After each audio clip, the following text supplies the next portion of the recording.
नमस्कार, फिर पैसा बोलता है। मैं आपका स्वागत है। मैं आनंद श्रीनिवासन। आज मार्केट क्या हो रही है? कल तो गुरु नानक जी ने हमें बचा दी, नहीं तो 200-300 पॉइंट तो लग जाती। लेकिन आज तो सिर्फ 70 पॉइंट नीचे है। लेकिन स्ट्रेंज बात यह है कि सिर्फ निफ्टी 70 पॉइंट नीचे है। सेंसेक्स तो मार्जिनली नेगेटिव है, कुछ देर के लिए पॉजिटिव भी है। -35 से +10 +15 तक जा रही है। लगभग 1 बजे का न्यूज़ है। मैं लंदन से रिकॉर्ड कर रहा हूँ। शायद अगले 2-3 घंटे में ये ठीक हो जाए। लेकिन इसका मतलब ये है कि सारे मेटल स्टॉक्स डाउन हैं और निफ्टी बैंक भी डाउन है। तो इसके बदौलत निफ्टी प्रेशर में है, सेंसेक्स पॉजिटिव में है। लेकिन अगर हमने सारे सेक्टरल इंडेक्सेस को देखा, वो 5 से 10% नीचे हैं 52 वीक हाई से। तो बैंक निफ्टी और मेटल इंडेक्स के कारण ये इम्बैलेंस करेक्ट हो सकती है, नहीं करेक्ट हो सकती है। मेटल्स में ग्रासिम और हिंडाल्को में 5% की करेक्शन है। ये क्यों है, इसके बारे में हम कल देखेंगे। लेकिन तो ये सारे मेटल स्टॉक्स करेक्ट हो रहे हैं। लेकिन जैसे मैंने कहा है, सिर्फ बैंक निफ्टी के बदौलत ही मार्केट को ऊपर रखा है। कल अमेरिकन मार्केट्स फिर से ह्यूज फॉल से पॉजिटिव स्विंग हुई। इसका मेन कारण ये है कि कुछ डेवलपमेंट्स हैं यूएस सुप्रीम कोर्ट में। यूएस सुप्रीम कोर्ट में केस चल रहा है कि क्या ये टैरिफ्स लीगल हैं या इलीगल है। अभी जो क्वेश्चंस जो पूछे जा रहे हैं सुप्रीम कोर्ट जज के द्वारा, लगता है ये बहुत शार्प क्वेश्चनिंग हो रही है ट्रम्प की पॉलिसीज के बारे में। जिन जजों को ट्रम्प ने ही अपॉइंट की है और कंजर्वेटिव्स को 6-3 मेजॉरिटी है, उन्होंने कहा है कि कांग्रेस का पावर्स को डिफेंड करना कॉन्स्टिट्यूशनल राइट है। तो कॉन्स्टिट्यूशन से इकोनॉमिक एजेंडा में और फॉरेन कॉमर्स में जवाब मांग सकती है और टैरिफ्स को रिपील कर सकती है। तो अगर ये डिसीजन नेगेटिव हो गया तो ट्रम्प का सारा जो इकोनॉमिक एजेंडा था सेकंड टर्म का, वो धूल में मिल जाएगा, क्योंकि टैरिफ्स को सेट असाइड कर देंगे। क्या ट्रम्प इस टैरिफ पॉलिसी को अपने कांग्रेस से पास करवा पाएंगे? बहुत मुश्किल लगता है, क्योंकि कांग्रेस में उनका मेजॉरिटी सिर्फ 13 है और अगर 5 रिपब्लिकन ने भी बेल्टी मार दी तो ये पास नहीं होगा और ये संभवतः ये टैरिफ्स को लगाने का पावर ट्रम्प को नहीं लगेगा। लेकिन अगर ये 1 साल के लिए ड्रैग करेगा तो कांग्रेस में उनका मेजॉरिटी लूज करना तय है। तो और प्रॉब्लम्स आ सकते हैं। इस अनसर्टेनिटी में मार्केट की इंटरप्रिटेशन ये थी कि ट्रम्प की टैरिफ्स को खारिज किया जाएगा सुप्रीम कोर्ट से।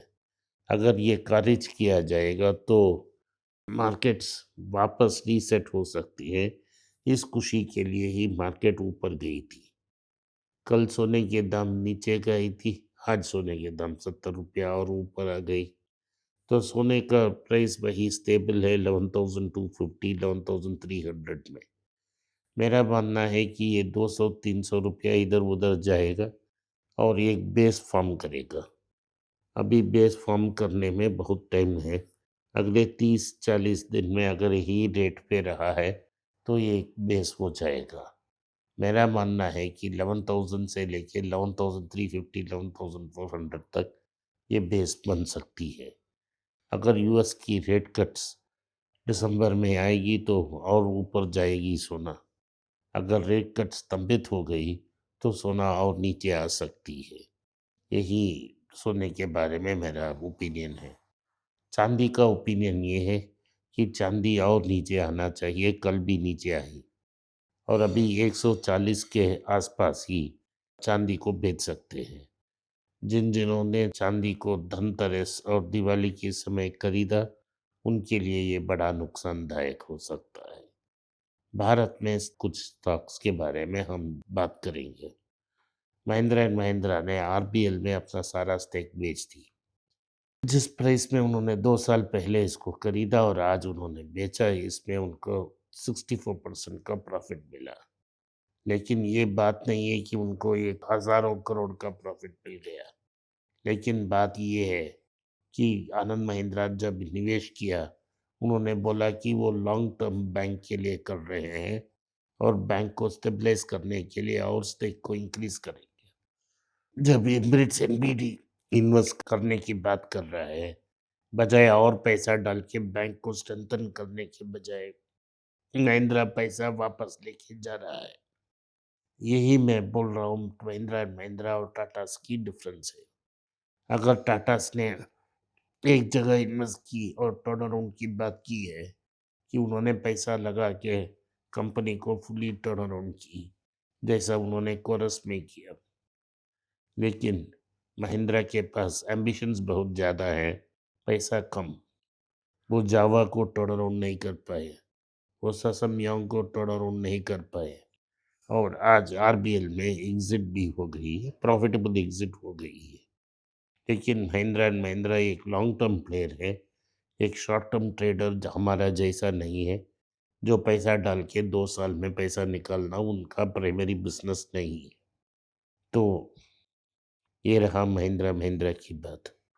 सन फार्मा की रिज़ल्ट आई, सन फार्मा की रिज़ल्ट बहुत अच्छी नहीं थी, सिर्फ 3% की प्रॉफिट की ग्रोथ है। मैं लगातार बोलता हूँ कि अभी मार्केट हमारा वीक है। सन फार्मा में बड़ा हिस्सा भारत में बिज़नेस है। सिर्फ सन फार्मा नहीं है, इन्होंने रैनबैक्सी को खरीदा और उसको भी खा दिया। तो रैनबैक्सी का बहुत बड़ा बिज़नेस इंडिया में होता था। सो सन फार्मा का वीकनेस इंडियन बिज़नेस की वीकनेस भी को भी एक्सपोज़ करती है। ब्रिटानिया में प्रॉफ़िट्स 23% ऊपर गया, तो मैंने ईगरली देखा कि क्या टर्नओवर में भी इतना बढ़ोतरी हुई है, ताकि हम रिकवरी की बात सोचें। लेकिन ये हुआ है कि टर्नओवर सिर्फ 3% ऊपर गई है, लेकिन जो प्रॉफिट्स है वो 23% ऊपर गई है। इसका मतलब ये है कि कॉस्ट कटिंग और प्राइस इंक्रीजेस के कारण ही ये प्रॉफिट्स आए हैं। उन्होंने हार्ग्रेवे को अपना नया सीईओ और एग्जीक्यूटिव डायरेक्टर बनाया है 5 साल के लिए। ये पहले एचयूएल में काम करते थे, अनेक कंपनी में काम किए। आखिर में बिरला ओपस की सीईओ थे। इस पेंट को लॉन्च की और सक्सेसफुली उसको एस्टेब्लिश की। लेकिन वो क्यों बिरला ओपस को छोड़ रहे हैं, इसके बारे में कोई खबर नहीं है।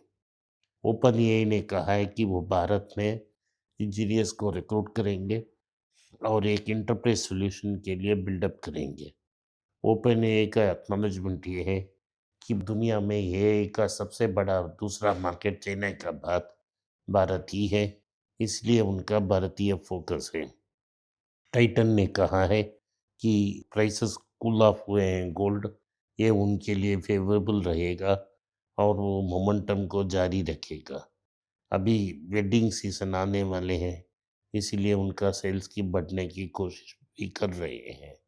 तो ओवरऑल टाइटन के अनुसार उनकी जो मोमेंटम थी सेल्स की, वो कंटिन्यू होगी और उनकी प्रॉफिट्स बढ़ाएंगे।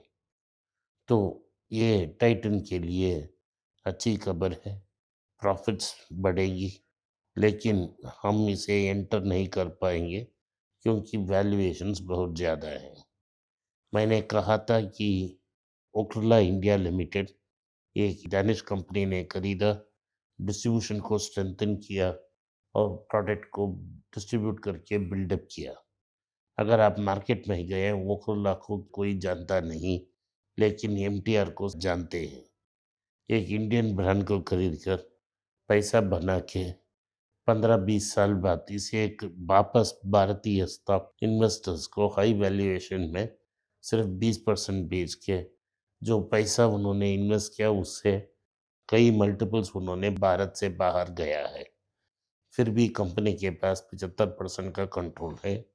आज ये स्टॉक नेगेटिव लिस्ट हुआ है, पहले प्रीमियम में था, उसके बाद गिरा, अब 2% डिस्काउंट में ट्रेड हो रहा है। मैंने कहा है कि ये डम आईपीओ मार्केट है। आईपीओ में जुआ हो रही है। इस जुआ में एफपीआई खेल रहे हैं। इस जुआ में डोमेस्टिक इंस्टीट्यूशनल इन्वेस्टर्स खेल रहे हैं। ये आपका पैसा है, आपको सावधानी से काम लेना है। आपकी जो नेशनल पेंशन स्कीम्स हैं, वो भी इस जुए में मंजूर है। तो अगर नुकसान जैसा ओकरा में हुआ और होती है, तो ये आपका प्रॉब्लम है। ये pension fund manager, mutual fund manager का प्रॉब्लम नहीं है। तो वोकरा नाम में नेगेटिव लिस्टिंग हुई है। अगली ग्रो, लेंसकार्ट, अब एसबीआई म्यूचुअल फंड ने भी कहा है कि वो 6.3% स्टेक एक ऑफर फॉर सेल के रूप में सप्लाई करेंगे। एसबीआई का दावा ये है कि अदर अदर एएमसीज लिस्ट कर प्रॉफिट बन सकते हैं, हम भी लिस्ट करके ये पैसा को बाहर निकालेंगे। तो आईपीओ की सीजन जारी है। लोग आईपीओ में जुआ खेल रहे हैं, कुछ लोग जीत रहे हैं, कुछ लोग हार रहे हैं। लेकिन न्यूज़ ये है कि एफपीआई लगातार बेच रहे हैं। उनकी नेट होल्डिंग अब 16% के आसपास हो गया है। अभी biggest players in the game domestic institutional investors हैं, ये इंश्योरेंस कंपनीज और म्यूचुअल फंड्स हैं। उनकी और एफआईआईज की गैप 25 ईयर हाई है। इसका मतलब है कि एफआईआईज की जो इन्वेस्टमेंट है, वो सन 99-2000 लेवल तक पहुंच गई है। तो ये हवाबाजी करना कि एफपीआई फॉरेनर्स भारत में इन्वेस्ट करना चाहते हैं, ये सरासर झूठ है। ओवरऑल मार्केट वीक रहेगा जब तक एफआईआई वापस आएंगे। अगर ये अमेरिका में नेगेटिव डेवलपमेंट कंटिन्यू होती है, जो 1000 पॉइंट हमने मुश्किल से इंक्रीज किया, 1 करोड़ का बैंक लिमिट, 25 लाख का आईपीओ, ये सब निकाल के वापस 24,500 में मार्केट जा सकती है। संकेत यही कहते हैं। आज के लिए इतना ही। आपने इस प्रोग्राम को सुना, इसके लिए मैं आपका आभारी हूँ। हो सके तो वीडियो को लाइक कीजिए, चैनल को सब्सक्राइब कीजिए और बेल नोटिफिकेशन दबाएं। इस वीडियो को अपने दोस्त और रिश्तेदार के पास भेजें और उन्हें देखने की आग्रह करें।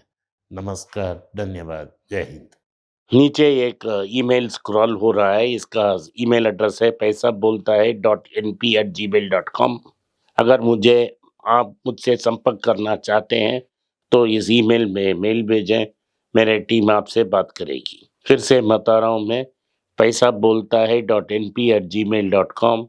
इसमें आप मेल भेज सकते हो, मेरा टीम आपसे संपर्क करेगा।